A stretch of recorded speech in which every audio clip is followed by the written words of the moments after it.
আসসালামু আলাইকুম। দুঃখজনকভাবে আমাদের সমাজে অনেক সময় থাইরয়েড রোগীদের উপসর্গকে অবমূল্যায়ন করা হয়। তাদের অলসতা বা মানসিক দুর্বলতা হিসেবে ধরে নেওয়া হয়। এর ফলে রোগীদের শারীরিক কষ্টের পাশাপাশি মানসিকভাবেও একা হয়ে পড়ে। থাইরয়েড একটা নীরব কিন্তু গভীর প্রভাব ফেলা হরমোনজনিত সমস্যা।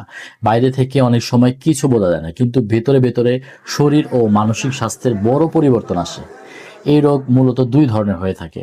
একটা হচ্ছে গিয়ে হাইপার থাইরয়েডিজম, আর একটা হচ্ছে গিয়ে হাইপোথাইরয়েডিজম, যেখানে থাইরয়েড হরমোনের স্বাভাবিক ব্যালেন্স নষ্ট হয়ে যায়। রোগীর মুড সুইং হয়, তারপর দীর্ঘস্থায়ী ক্লান্তি হতে পারে, অনিদ্রা, মাথা ঘোরা, হাত পা কাঁপা, মনোযোগ কমে যাওয়া, তারপর স্মৃতিশক্তি দুর্বল হয়ে যাওয়া। আগের মতো স্মৃতিশক্তি থাকে না তাদের। তারপর অনেকের ক্ষেত্রে হয় কি, ওজন হঠাৎ বেড়ে যায়, আবার অনেকের আছে ওজন কমে যেতে পারে। তারপর চুল পড়ে যাওয়া, ত্বক শুষ্ক হয়ে যাওয়া এবং জীবনের প্রতি আগ্রহ ও আনন্দ কমে আসে এই থাইরয়েডের পেশেন্টদের।